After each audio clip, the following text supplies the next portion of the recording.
소개를 드릴게요. 저는 이제 한국항공대를 졸업을 했고요. 졸업은 2008년에 졸업을 했고, 그 다음에 이제 해군 조종사로 들어가서 해군에서 조종사로 있다가 이제 대위로 전역을 했어요. 유시. 네? 뭐라고요? 유시. 어디? 아니요. 아, 크게 말해줘요. 이거 하면 안 돼요. 그래서 그 다음에 비행교육을 들어가가지고 거기서 비행을 좀 더 하고 이제 미국 가서 애리조나 가서 시간 좀 땄고 그 다음에 플로리다로 간 다음에 여기는 737을 조종하기 위한 그런 교육을 또 받고 한국으로 돌아와서 이제 제주항공에 들어가서 부기장을 근무하고 있고요. 여기 보는 게 이제 737인데 이거 지금 제주에서 아마 찍은 것 같은데 이렇게 얘기가 많죠. 이거 비행하기 전에 다 점검하고 다 비행할 때 보는 건 이쪽에 있고 이런 식으로 돼 있고 뭐 이런 진로에 어떻게 이제 항공사에 들어갈 수 있는가 이거는 나중에 또 나오니까요. 이거는 제가 이제 해군에 있을 때 지금 사진 이제 검은색 옷 입으신 분들은 이제 배를 타시는 분들이고 네, 저는 여기 있고요. 여기 있고 이 뒤에 제가 타던 헬기가 있어요. 빅스라고. 지금도 사용을 하고 있고 맨 왼쪽에 있는 친구는 제 동기인데 지금도 아직 해군에서 열심히 하고 있고 소령으로 있고 선임 조종사, 교관 조종사 이렇게 하고 있어요. 이거는 제가 일본에 갔을 때 그러니까 이 해군에서 한일 수색구조 훈련이라고 하는 게 있어가지고 그 해상자위대랑 같이 그걸 여기 이제 해상자위대 그런 사람이 있고요. 이렇게 이제 대위로 있을 때고 이 사람도 이제 1등 대위 그러니까 우리나라로 치면 대위였고 이 사람 와이프가 여기 있고 이때도 제가 이 기체를 갖고 가서 설명도 해주고 이제 일본어를 할 수 있기 때문에 통역도 좀 했고요. 오네가이시마스. 맞습니다. 그것도 하고 이게 11년이니까 2011년이니까 12년 전이에요. 그때 이분이 26이었으니까 애가 11, 12살 됐죠. 정말 오래됐네요. 그 다음에 이제 애리조나에서 하던 비행인데 물론 이제 세스나 맨 처음 타던 항공기도 세스나고 항공대학교 있었던 거 세스나고 이거는 좀 더 구식 모델인데 왜냐하면 이게 좀 쌌어요. 구식이라고 세스나 152 뭐 원픽6라고 해가지고 좀 엔진 방식이 약간 구식이긴 한데 그래도 싸가지고 잘 탔습니다. 뒤에 보면 뭘지 모르겠네요. 네, 보내시죠. 민간 항공기랑 이게 같이 있는지.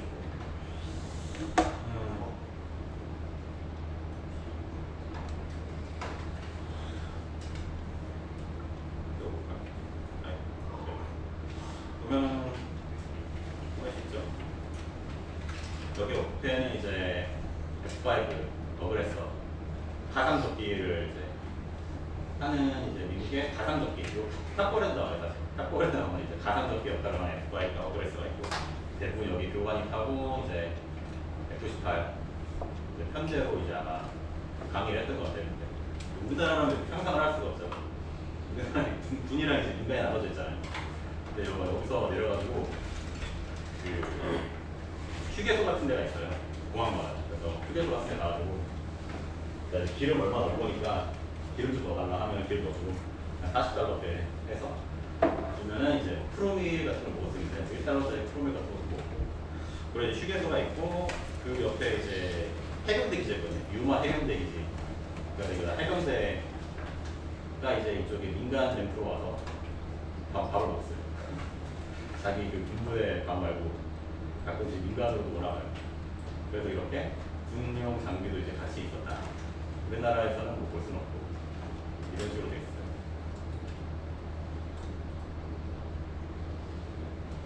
그리고 그 다음에 이게 아마 김포 랜딩하는 거였던 것 같은데 이런 식으로 일을 하고 착륙할 때 지금 제가 조종을 하고 있는데 사실 조종 같은 경우는 기장과 부기장이 번갈아 가면서 할 수 있어요. 왜냐면 하루에 비행을 한 4번 정도 하거든요. 김포 제주 같은 경우에. 그리고 7번 해줄 수 있어요. 그래서 김포 제주 이렇게 가는데 김포에서 제주 가는 거 뭐 제가 하고 갔다 오는 건 기장님이 하고 두 개씩 나눠가지고 그렇게 수행을 하기도 해요. 그래서 저에 대해서 뭐 질문?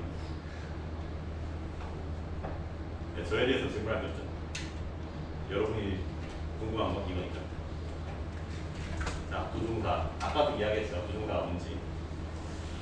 일단 뭐 항목이 조정하는 사람이 부정사예요. 자가용 조정사, 사업용 조정사, 운동용 조정사 이렇게 되는데 비행 업무에 따라 하긴 해도 그냥 그거예요. 그 낮은 단수부터 올라가는 거예요. 자가용 조정사를 따야 사업용 조정사를 딸 수 있고 사업용 조정사를 따야 이제 운송용 조정사를 할 수가 있어요. 그러니까 자가용 조정사는 그냥 여러분이 운전면허 따가지고 자가용 볼듯이 이렇게 하는 거고 사업용 조정사는 무슨 택시처럼 내가 운전을 하면서 돈을 벌 수 있는 그런 위치가 되는 거죠. 운송용 조종사는 이제 사람을 실어 나르는 거. 사람을 실어 나르는데 사업용 조종사는 그 사람을 실어 나르는 거에 부기장을 할 수가 있어요. 운송 조종사는 이제 기장을 할 수가 있어요. 그런 식으로 있고. 뭐 여객기, 전투기, 경비행기 등을 조종하면 다양한 업무를 수행. 그러니까 조종사가 꼭 이런 민항기 승무원만이 아니고 군에서 전투기를 타는 겁니다. 조종사죠. 근데 군에서는 이제 공군제요. 그게 잘 안 보이죠? 그게 따라가지고. 아니요. 잘 보여요? 아, 역시 눈이 좋아요. 조종사. 근무를 제한 90% 이상의 조종사가 전기 항공사에 근무하며 여객용 화물 수송 업무를 담당하고 있어요. 그러니까 대부분이 다 이런 민항기를 운영하고 있다 이거죠. 군을 제외했으니까. 우리나라에서 이제 가장 많은 파일럿을 배출하는 것이 공군이긴 한데 한국 조종사는 이제 비행 시간이 가장 중요한 능력이 됩니다. 어떤 식으로 탔든 자기가 돈을 내고 비행을 타든 아니면 자기가 돈을 받고 비행을 하든 그 비행 시간이 모이는 게 자기의 큰 자산이에요. 그래서 로그북이라고 있어요. 아 이거 잘못네. 피곤한 거. 잘 보고 있으면 돼요. 누워서. 거기서 뭐 돈을 받고 하든 아니면 내가 돈을 내고 비행을 하든 그 로그북이라고 거기다가 이제 자기가 얼마나 비행했는지 쓴단 말이에요. 또는 그 항공사라든가 아니면 비행 학교에서 그런 거 발급을 해줘요. 이게 이제 자기의 경력이 되는 거죠. 그런 걸 잘 모아놔야 돼요. 뭐 소형 항공기를 제가 대부분의 항공기는 2명의 조종사가 조종을 하죠. 왜냐면은 한 명이 조종했는데 갑자기 그 사람이 뭐 정신을 잃거나 뭐 나쁜 마음을 먹을 수 있잖아요. 그래서 이제 운송용 항공에서는 엔진이 2개 이상 정도는 이제 조종사 2명이 타서 운행을 하게 되어 있어요. 네, 이 중에 선임은 기장으로 비행에 관련된 모든 사항과 승무원을 책임지고 조종사는 기장과 함께 조종을 담당한다. 사실 이 조종사라는 직업이 옛날에 이제 해군에서 왔기 때문에 여기 보면은 이 계급장 맞죠? 이것도 해군 거랑 닮았어요. 사실 이것도 맨 처음부터 이렇게 해군처럼 된 건 아닌데 마케팅으로 이렇게 한 거긴 해요. 조종사가 이제 좀 신뢰를 주기 위해서 이제 함장이라든가 그런 선임하는 항해사 이런 걸로 줬는데 그래서 기장은 이게 줄이 4개 붉은 줄이 4개면은 해군 계급을 따지면 대령 영어로 발음이 똑같이 해군이거든요. 그래서 기장이라고 부르고 선장도 이제 대장이니까 선장이라고 부르는 거 그것도 이제 4줄이 돼 있고 그 다음에 부조사 같은 경우는 이게 3줄이에요. 여기 이제 해군 계급으로는 중령 그리고 버스 오피서 1등 항해사 그런 식으로 되어 있죠. 자, 항공기 이제 조종사한테 필요한 능력이 뭔가 그죠? 일단 가장 중요한 게 뭐예요? 내가 이제 항공기를 조종할 수 있어요. 항공기를 조종하려면 공간 지각 능력이 뛰어나야 돼요. 공간 지각 능력이 무엇일까? 공간 지각 능력이 뭔지 알아요?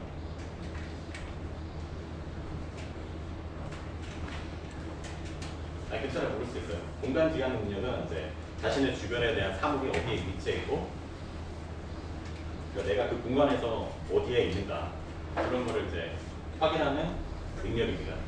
이게 높으면은 뭐 운전을 잘할 수도 있고요. 아니면 뭐 FPS를 잘할 수도 있고 그리고 길을 잘 찾아요. 그런 사람은 이제 공간 지각 능력이 높아요. 그 변화에 대한 대응 능력 이렇게 높아야 되는데 왜냐면은 비행기는 자세가 조금 틀어지면은 밖에 보는 풍경이 달라지거든요. 밖에 보는 풍경이 얼마나 변하는 거를 가지고 내가 지금 얼마나 기울었는지 공중에서 어느 쪽으로 가는지 그거를 느낄 수 있어요. 그러면 이것도 운이 좋아야겠죠. 사실 뭐 그런 시계 비행 말고도 앞에 있는 계기만을 이용해서 하는 계기 비행을 할 때 더 필요할 수 있어요. 왜냐면 계기는 작기 때문에. 계기가 크지 않잖아요. 앞에 있는 창문보다. 그리고 어떤 상황에서도 기능을 발휘하는 신체. 몸이 제일 중요합니다. 여러분 몸이 재산이죠. 뭐 다른 일을 하더라도 그렇지만 몸이 재산이에요. 몸이 가장 중요해요. 낮은 기압에서도 건강하고. 사실 기압이 낮으면 몸에 여러 가지 이제 나쁜 점이 생기는데 일단 산소 공급이 줄어들기 때문에 계산이 잘 안 돼요. 여러분 혹시 그거 보셨나요? 그 공군 조종사들이 뭐 가갑실 들어가가지고 뭐 2 더하기 2는 4 이런 숫자가 갑자기 지정하는 거. 그런 것도 있잖아요. 그거는 이제 한 1000피트 이상으로 올라가서 왜 이제 산소가 부족해가지고 이렇게 쓰러지는 건데 그런 식으로 이제 올라가면은 기압이 낮아지면서 사고능력이 떨어지고 일반적으로 그 객실 여하가 한 8000피트 정도 되는데 사람이 일반적으로 이제 사고를 하면서 행동을 할 수 있는 그런 높이는 10,000피트 정도 되죠. 10,000피트면 한 3km 그 정도까지 되면은 그래서 이제 뭐 비행기 구멍이 뚫렸다 아니면 기내에 여하가 안 된다 그런 거 할 때도 10,000피트 이하로 내려가서 이제 자세를 잡는 게 목표가 있죠. 그래서 낮은 기압에서도 건강할 때 그리고 오랜 기간을 버틸 수 있는 체력. 아니 체력이 제일 중요합니다 진짜. 비행을 하는데 앉아있기만 하는데 사실 그 F1 드라이버 같은 것도 있잖아요. F1 드라이버도 그 운전을 그러니까 한 경기를 마치고 나면 한 3kg이 빠져요. 앉아만 있는데도. 그런 식으로 엄청나게 몸이랑 머리를 많이 쓴단 말이에요. 이것도 비행을 하면은 체력이 많이 소모돼요. 계속 쉴 틈이 없어요. 핸드폰을 할 수 없어요. 핸드폰은 어차피 신호도 안 떠지지만 앉아서 하지만 계속 하는 일이 있어요. 그래서 그걸 계속 해야 되니까 체력이 중요하고 뭐 야간 시력도 좋아야 되고 그 조합에서 또렷한 눈. 이거는 이제 여러분이 뭐 사물을 볼 때 이 수정체가 수축을 하거나 확장을 하면서 초점을 맞추잖아요. 그때도 이제 이게 제대로 작동을 하는지 이제 굴절이라든가 아니면 그 안압 검사라든가 그런 거에 통과를 해야 되기 때문에 그때 또렷한 눈을 가지고 있어요. 신체 검사 기준은 이제 여기 스타인들이 이쪽에서 볼 수 있는데 이거 나중에 때 시간이 되면 한번 보여주고요. 또 이제 보면은 소통을 할 수 있는 분이요. 영어로 정해진 규칙대로 규칙대로 소통을 하는데 문제는 영어로 해야 돼요. 그 아이카오라고 이제 국제응단항공기구에서 정해진 그 언어가 몇 개 있어요. 뭐 영어, 프랑스어, 러시아어, 중국어 뭐 이런 식으로 있는데 독일어 이런 식으로 있는데 우리나라는 거기 없단 말이죠. 우리나라는 그래서 영어로 하고 있고 국제적으로 영어로 합니다. 네. 중국에서는 중국어로 해요. 중국 가면은 내가 어딨는지 모르겠어요. 왜냐면 다 중국어로 한단 말이에요. 다 중국어로 하다가 나만 불러. 영어로 나를 불러. 그럼 다른 비행기가 뭘 하는지 좀 모른단 말이에요. 왜냐면은 우리나라에 있으면은 생각을 할 수 있어요. 내 지금 앞에 항공기가 뭐 32,000피트에서 30,000피트로 강화를 한다. 근데 내가 3만 피트에 있으니까 분명히 이 비행기가 내려와서 위험이 될 수 있을 것이다. 이런 식으로 상상을 할 수가 있는데 만약에 영어로 안 하고 중국어로 한다고 하면은 저는 중국어를 모르기 때문에 그런 상황을 몰라요. 그렇기 때문에 뭐 일반적으로 영어로 이렇게 진행을 하죠. 다. 현재 처한 상황과 필요한 것을 이야기해. 자기가 이제 영어로 할 수 있어야 돼요. 대화를. 물론 이거는 다 표준 우선 절차가 있습니다. 뭐 그 다음에 기계 장치를 이해할 수 있는 분이요. 항공기의 구성과 원리를 이제 그리고 이런 거는 항공육학도 당연히 들어가 있고요. 그 기계가 어떻게 작동을 하는지, 기계가 어떤 식으로 이제 구성이 되어 있는지 이런 것도 있거든요. 우리가 뭐 일반 항공기를 예로 들어도 내가 이 조종관을 작동을 하면은 이게 어떤 식으로 이제 날개를 움직여가지고 기울어지는지 그게 나와야 되고 이제 어떤 기상상황이 생겼을 때 이게 어떤 계통의 문제가 있어가지고 그 계통을 처리하면은 이게 고장이 처치가 되겠다 이런 게 머릿속에 있어야 되겠죠.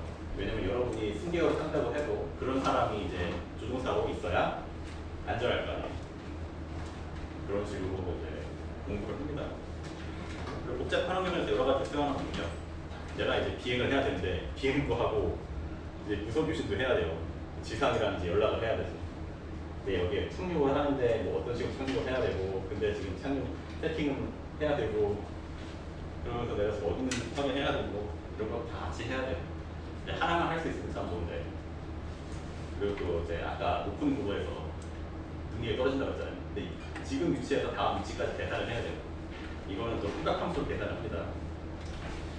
삼각함수로 계산해야겠죠. 어떤 점에서 공중에 있는 특정한 점에서 어디까지 가려면 내가 지금 어떤 방향으로 향하고 있고 거기서 몇 도를 틀어야 이쪽으로 갈 수 있는지 이거를 비행 중에서 해야 돼요. 물론 요즘 컴퓨터가 해줍니다. 해주긴 하는데 어떻게 하는지는 알겠어요. 그리고 이제 뒤에 승객이 한 500명 타고 있다. 근데 내가 지금 그거 책임을 져야 된다. 승무원도 한 12명 타고 있는데 이게 안전히 조종을 하는 내선 달렸다. 그런 거죠. 항상 안전한 비행을 하기 위해 노력을 해야 돼요. 스트레스 관리, 육체적, 정신적 피로 관리, 여러분 지금 필요하죠. 벌써부터 이제 한 4명이 주무시고 계신데 강의가 재미없을 수도 있어요. 아니 여러분이 이제 삶에서 관심이 없자 그러면 좀 들 텐데 아 괜찮아요. 이게 지금 여러분이 어떤 걸 꼭 해야 된다 그런 게 없기 때문에 이런 길이 있다 정도 알려주는 게 제 상황입니다. 그래서 육체 중심적 피로 관리, 안정적인 생활하는 게 없죠. 그냥 막 내가 막 빚이 있어가지고 내일까지 얼마를 내야 된다 뭐 그런 게 있거나 아니면 내가 주식을 했는데 지금 주식이 얼마나 떨어져가지고 아 이걸 팔아야 되나 이러고 있으면 비행이 잘 안 되겠죠. 그러니까 생활환경을 안정적으로 해야 돼요. 그리고 운동 및 취미생활 같은 걸로 스트레스를 풀어야 돼요. 내가 이제 스트레스를 풀 게 없다 그러면은 정말 힘들어집니다. 그러니까 체력을 위해서 운동을 하셔야 되고요. 뭐 운동이 취미면 좋겠죠. 저는 이제 자전거 타기가 취미긴 한데 이런 걸 저는 술도 안 마시고 담배도 안 피고요. 대부분의 조종사들이 술을 못해요. 왜냐면 술을 하게 되면 다음날 비행 못하거든요. 술 마시면 다음날 비행 못하고 담배를 피게 되면 일단 공중에서 담배를 못 피고 지상에서는 피는데 그것도 건강을 위해서 많이 끊으시는 분이 많아요. 술, 담배는 잘 안 하고 사실 회식도 잘 안 합니다. 왜냐면은 다 스케줄 근무이기 때문에 같이 쉬는 날이 없어요. 그래서 술도 잘 못 마십니다. 뭐 지금은 모르겠지만 이게 가장 중요하죠. 여러분이 이제 조종사가 어떻게 돼야 되는가.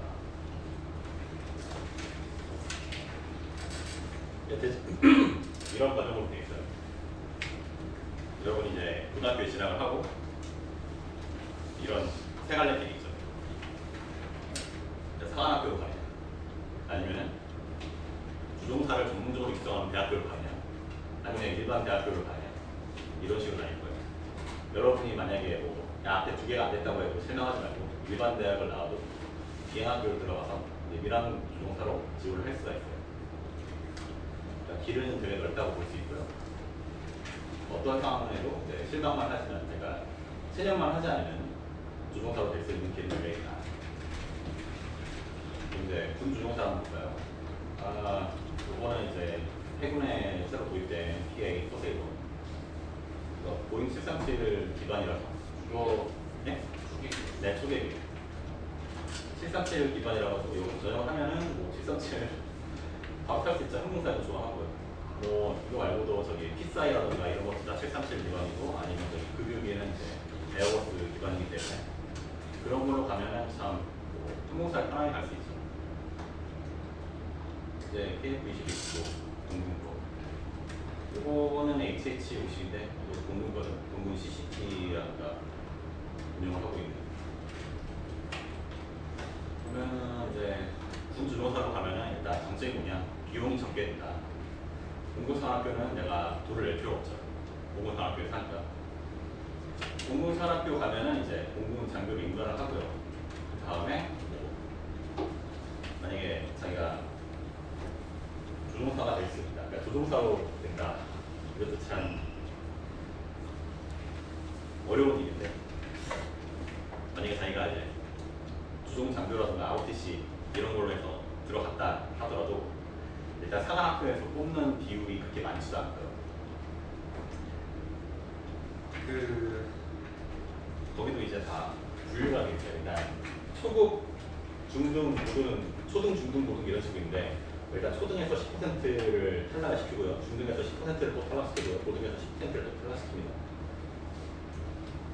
그렇기 때문에 완전하게 중등사고 되는 건 적다고 할 수 있어요. 그리고 공군의 경우에는 일단 전투로 갈 거냐, 지원으로 갈 거냐 이렇게 나뉘거든요. 전투기로 갈 건지 지원기로 갈 건지. 전투기로 가게 되면 또 당연히 고정익을 타죠. 전투기가 고정익밖에 없어요. 지원기로 가게 되면 이런 걸 탈 수 있어요. 필사에 탈 수 있는데 헬기도 탈 수 있다. 그러니까 지원기로 가면 헬기를 탈 수 있다는 점이 있어요. 헬기를 가게 되면 내가 고정익이 아니기 때문에 나와서도 추가적으로 민간 비행학교를 들어가야 돼요. 그래서 고정익을 따야 돼요. 보면은 여기 산학교를 나오게 되면은 15년, 의무공부기간이 15년이거든요. 만약에 ROTC로 갔다, 뭐 항공대학교, 한서대학교 뭐 이런 데 ROTC로 갔다 하면은 13년이 의무공부기간입니다. 대신에 이렇게 하면은 ROTC 하는 그 기간에다가 학비를 대주니까 학비 걱정은 없어요. 대신에 이런 식으로 하게 되면은 시간이 많이 걸린다. 그런 거죠.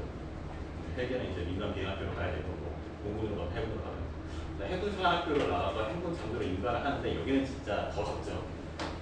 공군보다 더 적기 때문에 해군이 이건 좀 힘든 길이에요.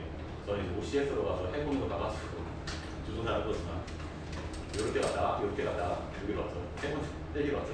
그래서 민간 비행학교라기보다는 원래 항공대학교이기 때문에 항공대학교 부속 비행교육을 받았고요. 교육을 받았고요.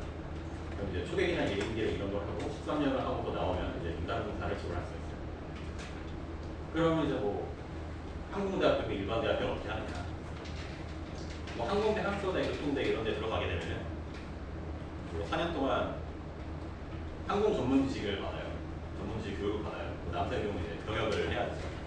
일반 대학교도 4년 교육하고 병역을 포함하는데 일단 여기는 일반 대학교는 자기 전공을 가져갈 수 있는 그런 장점이 있는데 항공대학교 같은 경우는 이제 항공 지식밖에 쌓지 못하다 보니까 다른 전공을 어떻게 가지고 있을 수는 없어요. 만약에 나중에 내가 비행을 안 하고 다른 걸 하겠다 해도 좀 힘들 수가 있어요.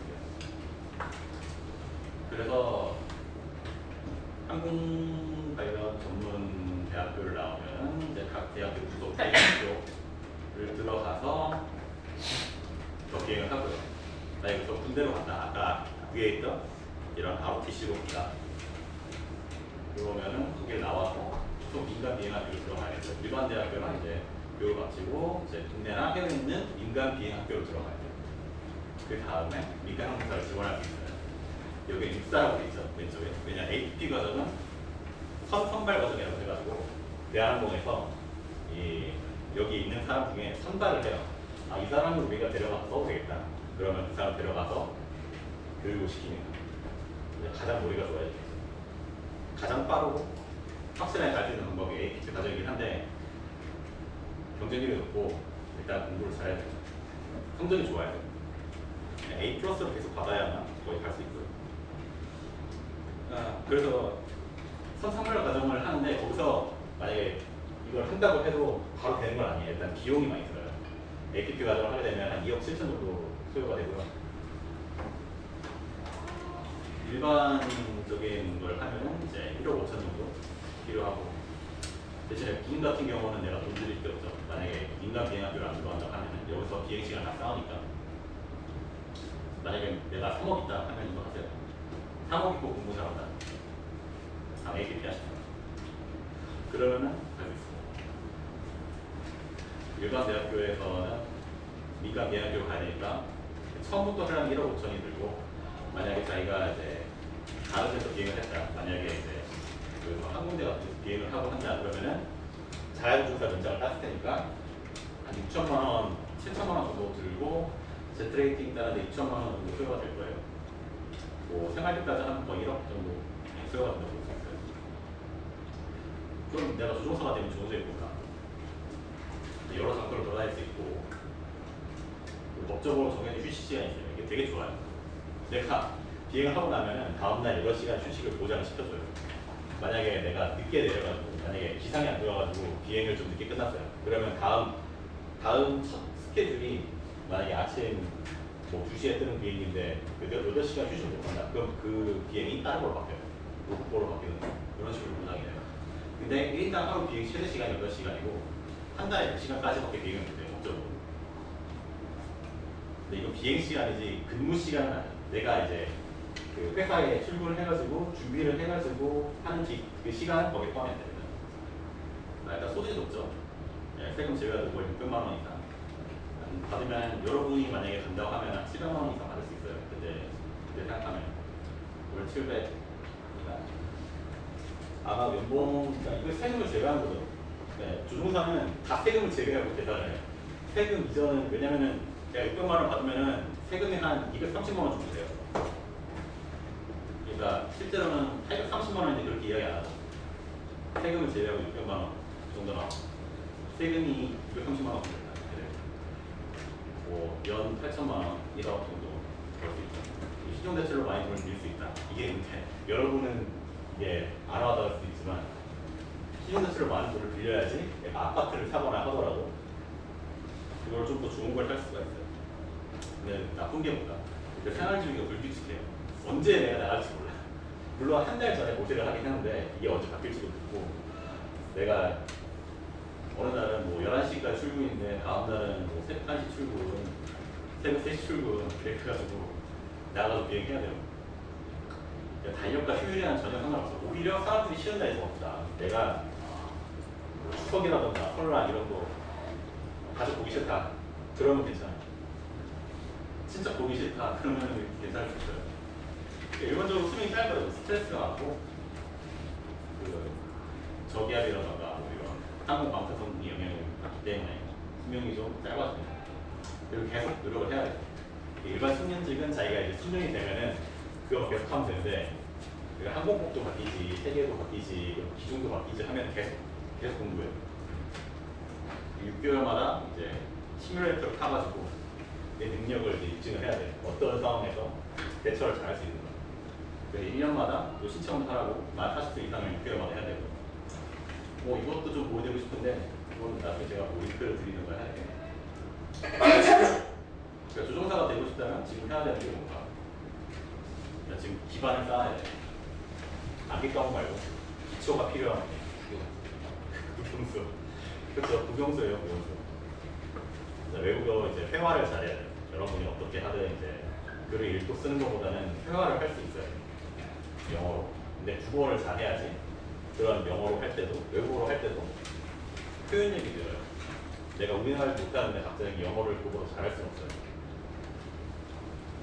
체력을 만들어야 돼요. 여러분이 지금 나이대가 체력을 올리기 쉽고 지금 거의 마지막 시기입니다. 고등학교 가더라도 체력 올리기 힘들어요. 나이가 들어도 지금의 최대 체력의 기준이 지금 깎이기만 하지 갑자기 늘진 않아요. 근력은 늘릴 수 있어요. 근력은 늘릴 수 있는데 이런 폐활량과 유연성 이런 거는 지금 나중에는 올리기 힘들어요. 그래서 뭐 달리기라던가 아니면 스트레치 이런 걸 많이 해주는 게 좋아요. 뭐 이번 시간은 이제 거의 끝난 것 같은데 저희 35분까지죠 지금. 네. 그러면 보실까요? 보시죠.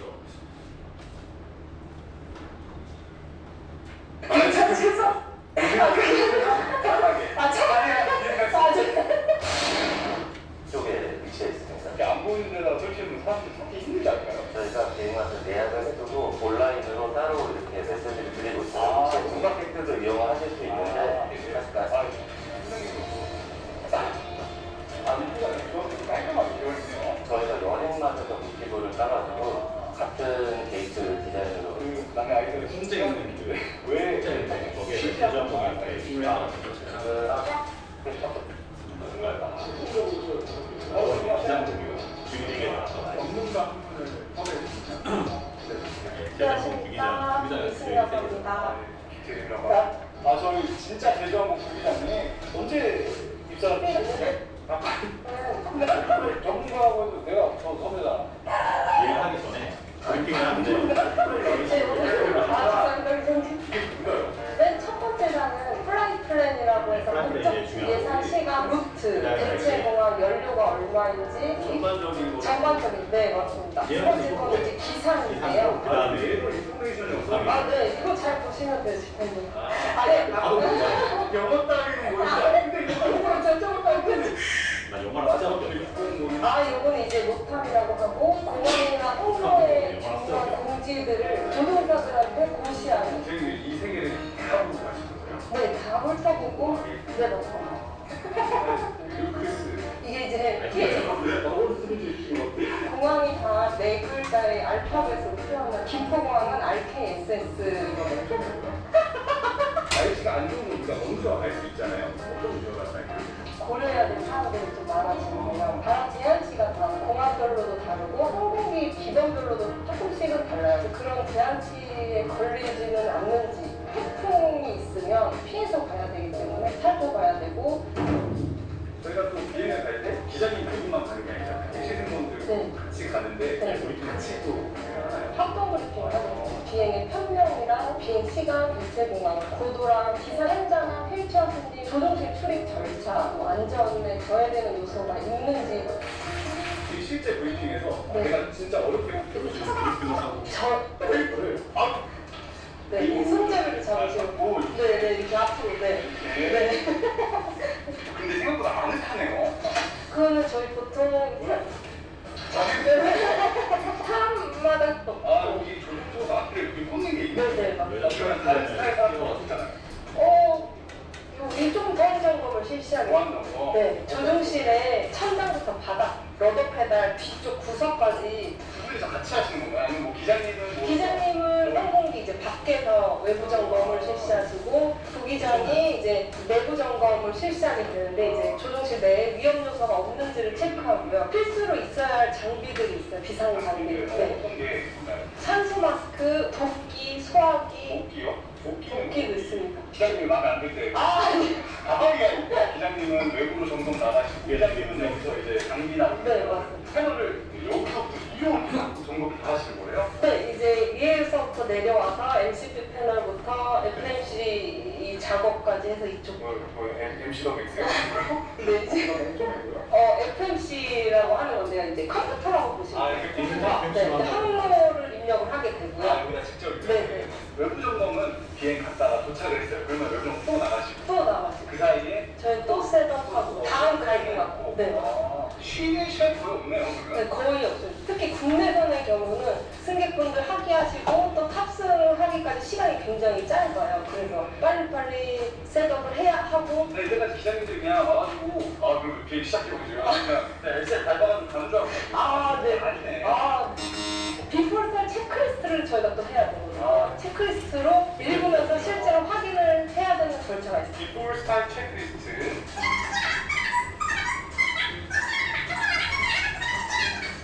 오, 지금 드디어 프로예요. 이 과정들이 몇 분 안에 끝나니까. 몇 분 안에 끝나야 된다 이런 건 없는데요. 빨리 뭐 하는 것보다 안전이 우선이거든요. 눈으로 확인하고 입으로 말하고 시간에 쫓기는 것보다는 네, 그렇죠. 안전에 더. 야, 진짜 피곤한 것 같아요. 이제 엔진 시동을 걸어야 해요. 지상 직원분한테 시동을 걸겠다고 저 시작 볼게요. 엔진이 넘버 1 엔진, 넘버 2 엔진인데 보통 넘버 2 엔진을 먼저 걸거든요. 넘버 3. 자, 열어보시고 자, 손님이 다시 시작하겠습니다.